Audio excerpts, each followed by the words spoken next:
We just started the Lenten season with the Ash Wednesday, you know. I remember last Ash Wednesday when I was reflecting on about the ash, I remember the song by Kansas entitled Dust in the Wind, released in 1978. Probably some of you can still remember that song kasi it's a nice song, no? I will not sing the whole song. I'll just sing some part of it, the first lines, no? Ito yung tono niya eh. I close my eyes only for a moment and the moment's gone. Dust in the wind. All there are is dust in the wind. Grabe, ang ganda ng kanta. Sabi ko, kasi sinasabi sa kanta, I just close my eyes. And then all of a sudden, everything is gone. Wow. That may pose a threat to us when everything suddenly is gone. And that is precisely what Lent means to us. Sinasabi sa atin ng Lent ay ganito. Una sa lahat, we start with the ash or the dust. Si Adam came from the earth.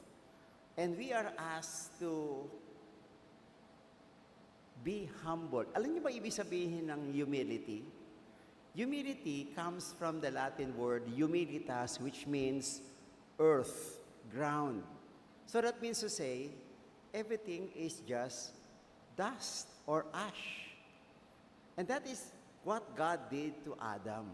Si Adam, sabi nga if you attended the Mass yesterday, it was mentioned in the first reading, no, in the Genesis, God took a clay, formed it into human, and He breathed on the clay.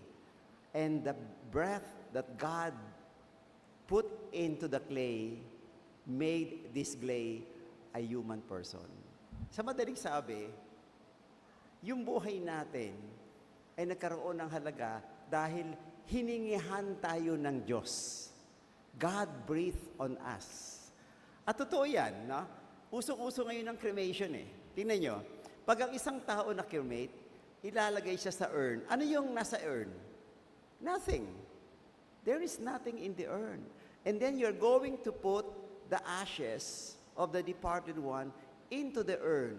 And there is nothing there. Kaya marami ayaw ng cremation. Sabi, ayoko, gusto ko buo pa rin ako.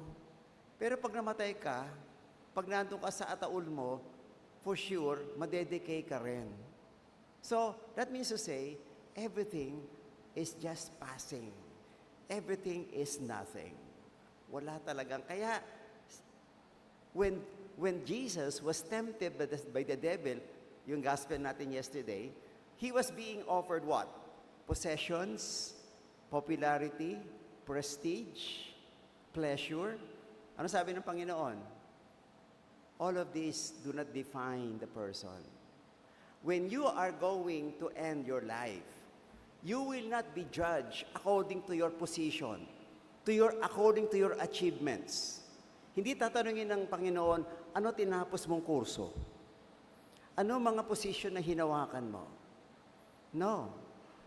God will simply ask us, what did you do with your brothers and sisters?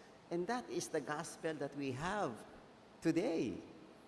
Maganda yung shinare kanina ni Shaira eh. No? Yung about what does this mean to be of person called.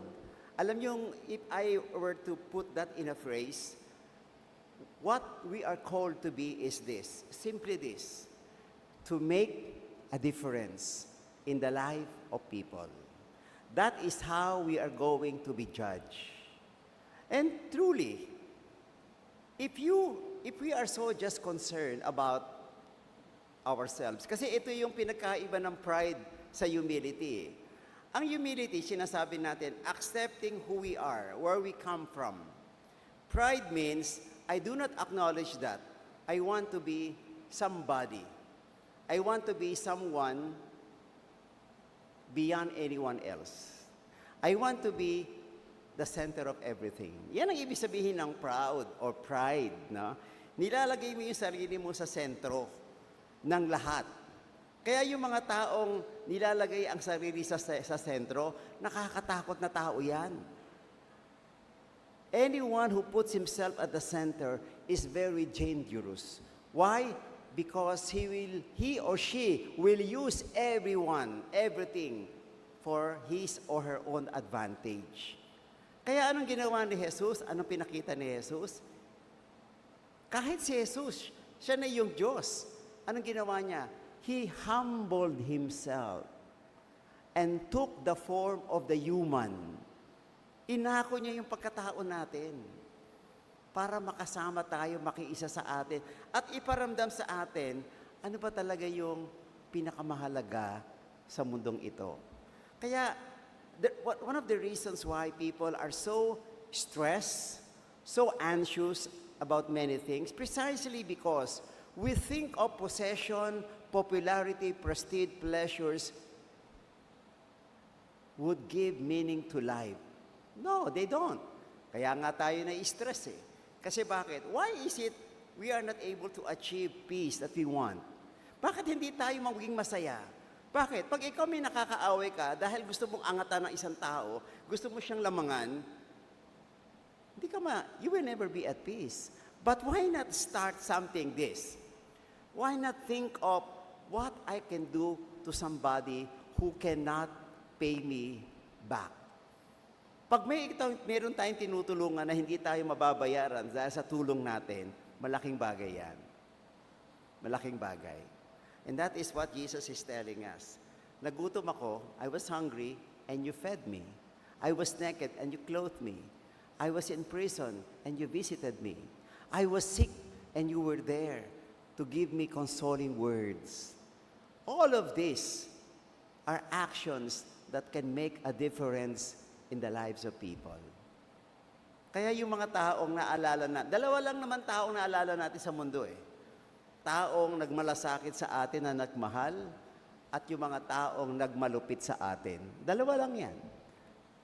Hindi natin maaalala yun sa gitna. No? Maalala lang natin ang dalawang tao. At sinabi uli, no? Going back to the song, everything is passing. Lahat lumilipas lang. Tignan nyo, magkasama tayo ngayon. After this, tapos na to. Ano ang naiwan? May naiiwan. Every moment that we have leaves something to us. It could be a memory. It could be an inspiration. It could be anything. Ano iniiwan natin? Pagkatapos nito, aalis tayo. Ano dadalhin nyo pag bumunta na kayo sa opisina? Ano dadalhin nyo? Saya? Lungkot?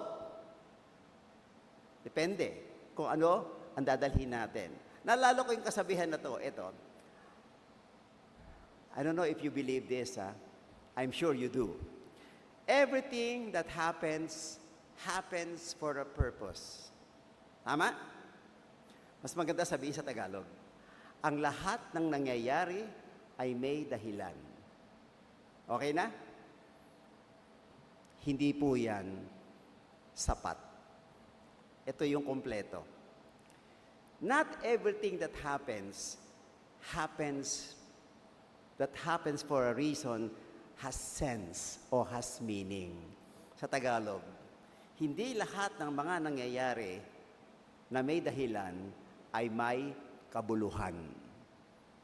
Idagdag po natin yon. Hindi lahat ng nangyayaring may dahilan, may kabuluhan at kahulugan. Pwede nating ikumpleto. Kasi nasanay tayo sa ganito eh. Lahat ng nangyayari ay may dahilan. Period. Hindi siya sapat. Dagdagan natin para kumpleto na. Hindi lahat ng nangyayari na may dahilan ay may kahulugan at kabuluhan. So para makumpleto na, lahat ng nangyayari na may dahilan ay gusto kong magkaroon ng kabuluhan at kahulugan. Ganap na tayo dyan. Okay. Now, pagsabi ko nito, ibig sabihin ng binibigyan ko ng kahulugan at kabuluhan ang mga nangyayaring may dahilan. Now, my life makes sense. Ito yung sinasabi sa atin ng Panginoon na ito ang kahulugan at kabuluhan ng buhay. May gagawin ka sa kapwa-tao mo. Dahil kung may nangyayari at nakikita mo dahilan, oo, may dahilan. Pero bigyan natin ng kahulugan at kabuluhan. Ang daming nangyayari ngayon sa paligid natin. Wednesday, magse-celebrate tayo ng EDSA Revolution. Ang tanong ngayon, lahat ng nangyayari may dahilan. Nasaan yung kabuluhan? Asan ang kabuluhan? Asan ang kahulugan? At sinasabi sa atin ng Panginoon, kaya pag tayo, kung nasaan tayo, kung tayo po ay may get together, nagsasama-sama tayo, sasabihin natin lagi ito. And I would like to challenge you. Every time you are together, give meaning to that moment. Bigyan nyo ng kahulugan yung pangyayaring yan. May nangyayari, umiinom lang kayo ng kape, magkakasama kayo, nagkakapihan kayo. Anong gawin natin? Lagyan natin ng saysay ang ating pagsasama ngayon. Hindi yung magsasama kayo, magsasama tayo, may masungit, may KJ, sumama ka pa. Kaya kung meron kayong get-together, tapos may KJ dyan, paalisin nyo na. Bakit? Masisira yung samahan. Ito po yung challenge sa atin eh. Let's make every moment meaningful. Why? Because when that moment is gone, what do we bring with us? Meaning, inspiration. Kaya we look forward to another encounter. Bakit? Dahil masaya yung nangyari. Pag masaya lagi yung nangyari. Ito, halimbawa, every Monday, meron kayo, di ba? Oh, napipilitan ba kayo dito? Huwag mo sasabihin, wala akong choice eh. Hindi, may choice ka. Sumayaw ka, kumanta ka, buksan mo yung kalooban mo, may mangyayari sa'yo. Pero pag sinara mo yung sarili mo, sarado ka. Ang tawag doon, may dahilan ka. May dahilan ka talaga. Pero wala kang kabuluhan, wala kang kahulugan. Ito po yung paanyaya para sa atin. Kaya ito pong Lenten season, the invitation for us is this. Make every moment meaningful and valuable. Lahat na nangyayari, bigyan natin ng kahulugan at kabuluhan. Dahil ang bawat pangyayari na lumilipas na, mawawala na siya. Ang iiwan lang natin at ang dadalhin lang natin ay munting alaala. Yan lang po ang dadalhin natin. Munting alaala. At anong alaala ang gusto nyong dalhin? Anong alaala ang gusto nyong ibahagi? Kaya ang Panginoon, itong ginawa sa atin. Ano sabi niya sa atin? What is the discipline of Lent? Prayer, almsgiving, and fasting. All of these have something to do with relationship with other people. It's not about us. It's about God. It's about caring for other people. Because at the end of the day, we will be judged not with what we have achieved, but what we have done toward other people. Let's make a difference. And that difference, hopefully, will make every moment of our life fruitful and meaningful. Thank you and God bless us. God is good all the time. Thank you for joining us today. View our past broadcasts on our Facebook page, St. Peter Community, and subscribe our YouTube channel. Like, share, and hit the bell.